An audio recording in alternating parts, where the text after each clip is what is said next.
बोलिए बेड़ेश्वर धाम की, बोलिए आप सबकी। सबसे पहले बासिया गांव की इस पवित्र धरती को नमन। आज गोविंदगढ़ महाराज का जन्मोत्सव का ये कार्यक्रम है। सबसे पहले तो गोविंदगढ़ महाराज को नमन। आप सब बांसवाड़ा, डूंगरपुर और मध्य प्रदेश के इलाके से भी कई भक्त संत, युवा साथी, मेरी इज्जतदार माताएं बहनें, आप सब इस धरती पर विराजमान हो। सबसे पहले तो इस अवसर पर मैं विधायक बनने के बाद मैं पहली बार आया हूं। मैं मेरी पूरी बागीधरा विधानसभा की जनता की तरफ से आप सबका बहुत बहुत धन्यवाद जोहार अर्पित करता हूं। आज का कार्यक्रम हम सबके लिए बहुत ही हर्षोल्लास और खुशी का दिन है। इस बीच हमारे तमाम बुद्धिजीवी साथी और भक्त संत बैठे हुए हैं। आप सबके बीच में यहाँ के गाजीपति महाराज भी बैठे हुए हैं।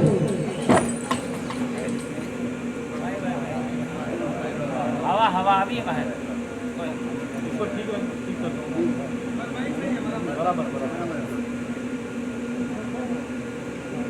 हमारे सामने पहले भी वक्तागण आए थे, बात कह के गए। आप सब यहाँ पर गोविंद गुरु महाराज की बातें और उपदेश उनको फिर से पुनर्जीवित करने के लिए यहाँ पर प्रतिवर्ष कार्यक्रम आयोजित करके हम गोविंद गुरु महाराज का जन्मोत्सव का कार्यक्रम मनाते हैं।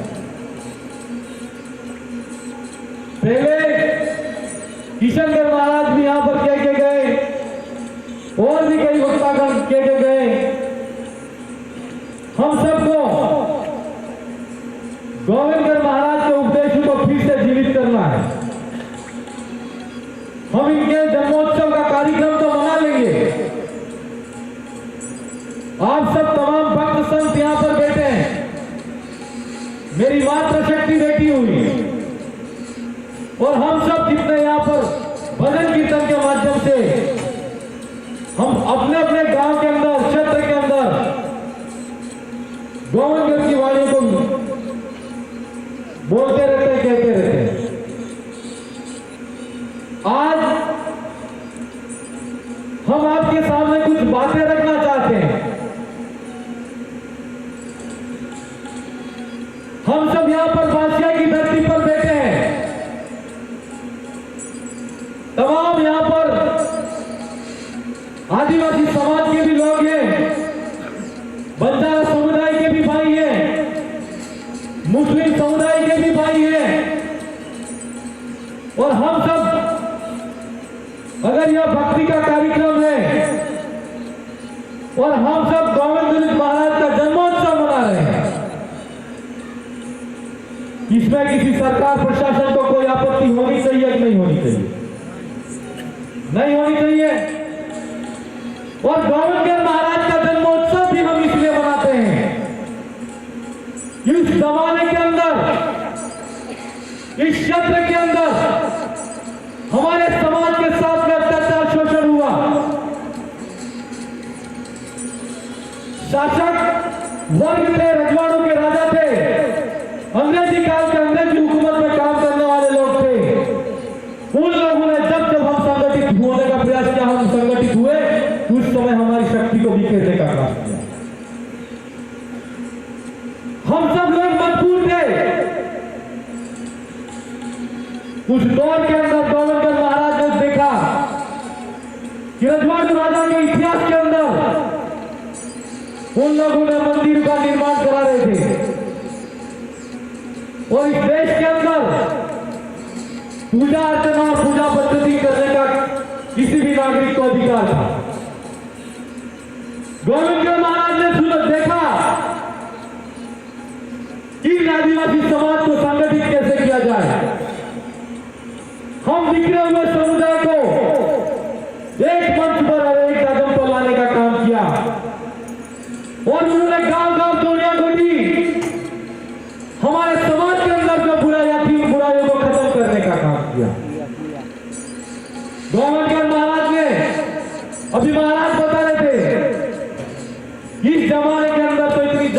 होता है, उस समय तो हमारे पास में कोई संसाधन भी नहीं थे, ना ही इतनी जागरूकता थी, और 1,80,000 नेट कोटवाड़ बनाए थे।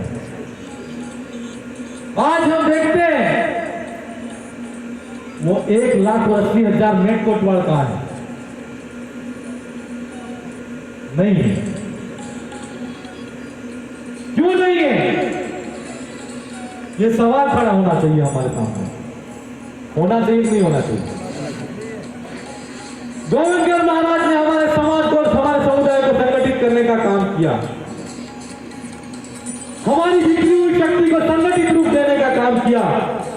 ग्राम ग्राम दौड़ी दौड़ के मानगढ़ की पहाड़ी पर गोविंदगढ़ महाराज ने संत सभा के माध्यम से आदिवासियों को संगठित करने का काम किया, और उस संत सभा को अगर वो भक्ति का सम्मेलन है तो हमारे सामने सवाल खड़ा होता है कि किसी रजवाड़े के राज को कोई आपत्ति नहीं होनी चाहिए थी।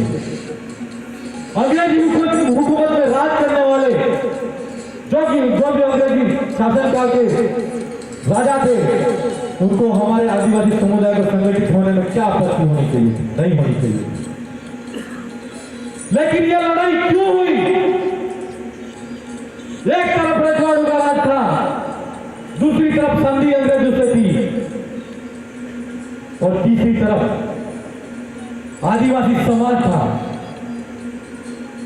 उस समाज के बीच में एक तरफ वो लोग थे जो संधि करके हमारी जो बढ़ती हुई ताकत को कम करना चाहते थे, लेकिन उन लोगों ने क्या किया? संत सभा का जो सम्मेलन हो रहा था, उस संत सभा के सम्मेलन के ऊपर गोलियां बरसाई, जिसको हम मानगढ़ हत्याकांड कहते हैं। कहते हैं कि नहीं कहते? ये इतिहास है, लेकिन ये इतिहास गलत पढ़ाया गया। आदिवासियों का अस्तित्व गोविंदगढ़ महाराज ने खड़ा किया। रजवाड़ों के राज में बांसवाड़ा के राजा कौन थे? डूंगरपुर के राजा कौन थे? सूरत के राजा कौन थे? बड़ोदरा के राजा कौन थे? ये सवाल होना चाहिए कि नहीं होना चाहिए? ये अगर हमला हुआ, उस समय रजवाड़ों के राज क्या कर रहे थे? ये सवाल भी हमारे सामने खड़ा होना चाहिए। होना चाहिए कि नहीं होना चाहिए? 100 बातों की एक बात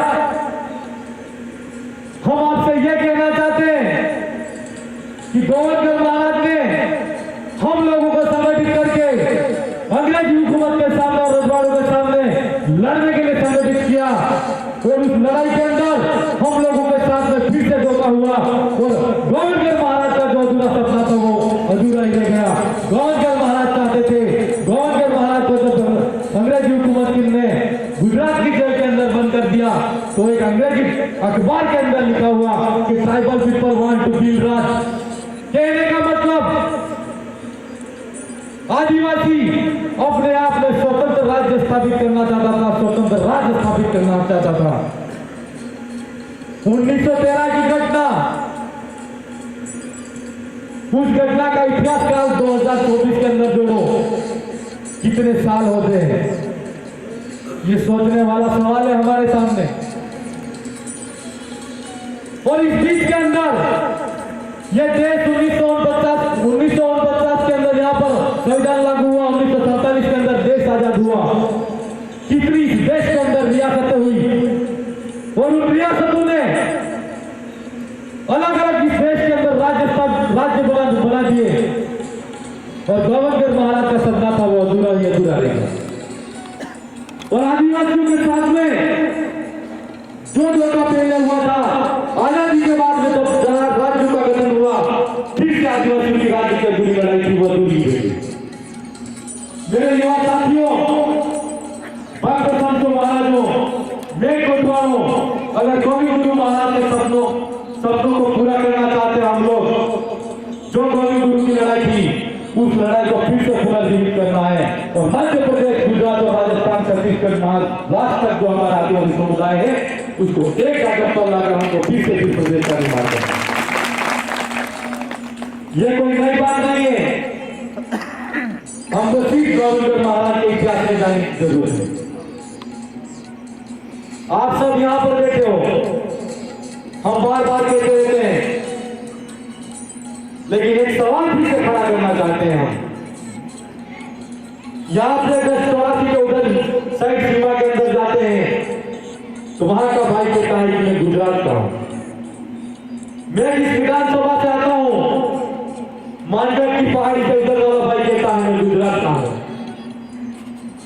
बांसवाड़ा जिले के अंतिम सिरे को जाता हुआ भाई वहां पर अगर किसी को पूछे तो वो कहता है कि मैं मध्य प्रदेश का हूं।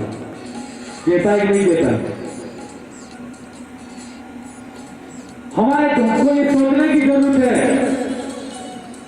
कि एक भाई गुजरात क्यों कहता है, दूसरा भाई मध्य प्रदेश क्यों कहता है, तीसरा भाई राजस्थान क्यों कहता है। आज हम जो बात कह रहे हैं वो बात बहुत ही महत्वपूर्ण है, क्योंकि गोविंद महाराज उस समय जो भीमराज की बात करते थे, जिसको हम आज की युवा पीढ़ी में जैसे जो युवा साथी वो भीम प्रदेश की बात कहते हैं, और हम सब लोग गोविंद महाराज की वाणियों के अंदर जिसको हम जादूखंड कहते हैं, वो अलग राज्य का निर्माण करना गोविंद महाराज चाहते थे। क्या उनके मेट बटवारों को, उनके भक्तों को, उनके संतों को, जिस गांव के अंदर दोनिया है, जिस गांव के अंदर गोविंद महाराज को मानने वाले लोग हैं, उनको गोविंद महाराज के अधूरे सपने को पूरा करना चाहिए कि नहीं पूरा करना चाहिए? करना चाहिए कि नहीं करना चाहिए? करना चाहिए। मैं कटवाल में पूछ लिया यार, ये बात है तो पाकी था तो वहां सबसे पीछे होता हूं कि गोविंद महाराज के समय में 1 लाख 80,000 रेट कटवाल था। इना टाइम में 1913 की घटना आ गई है। राजा आजादी नाम नंबर बाद हमें हमारी असली भक्ति भी नहीं किया, हमारी असली शक्ति भी नहीं किया, हमारी मूल पहचान भी नहीं किया।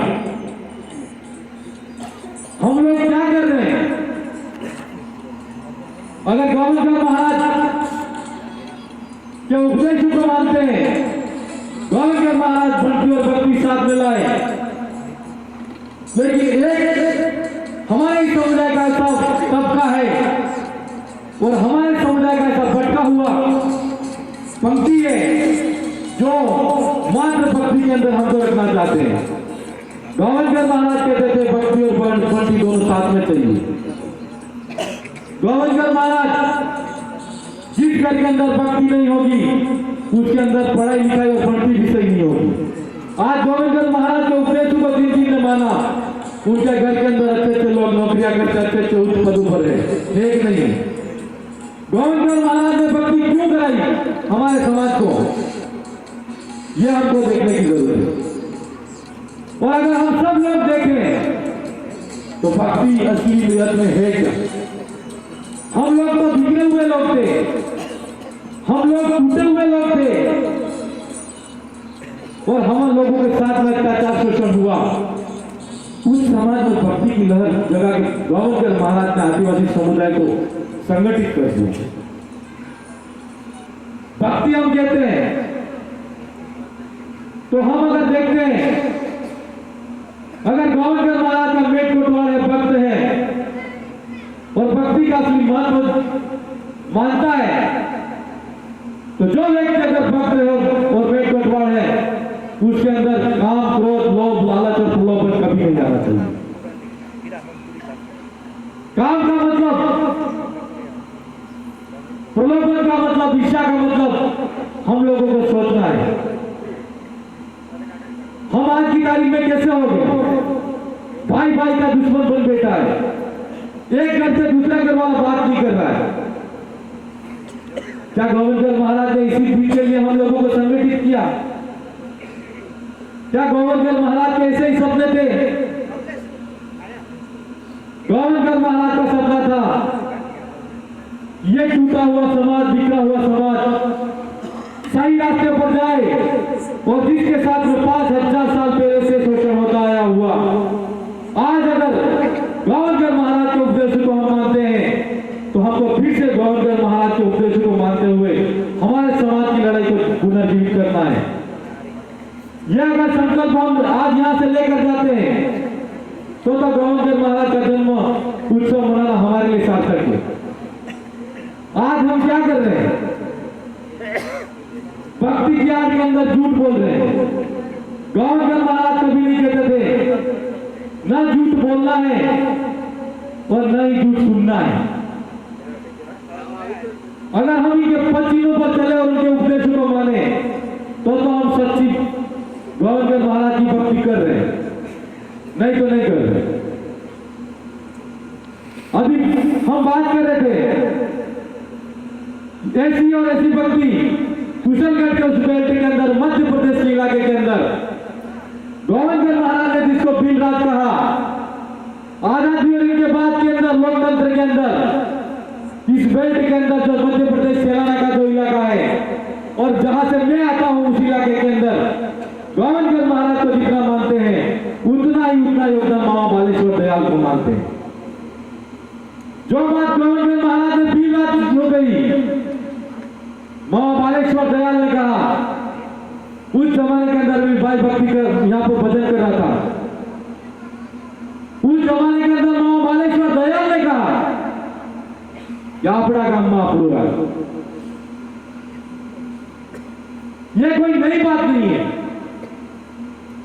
और आज अगर कोई युवा साथी पढ़ा लिखा गोविंद महाराज के भक्त संत को कोटवाल को कहता है कि भारत के संविधान के अंदर 5वीं अनुसूची का अधिकार आदिवासियों का है और 5वीं अनुसूची के अंदर जितना भी इलाका है, जो जमीन आदिवासी की है उस आदिवासी पे ना तो किसी गैर का अधिकार है ना सरकार का अधिकार है।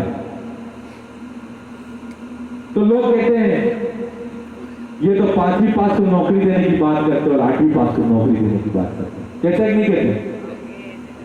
फिर से हमको गुमराह कर रहे हैं।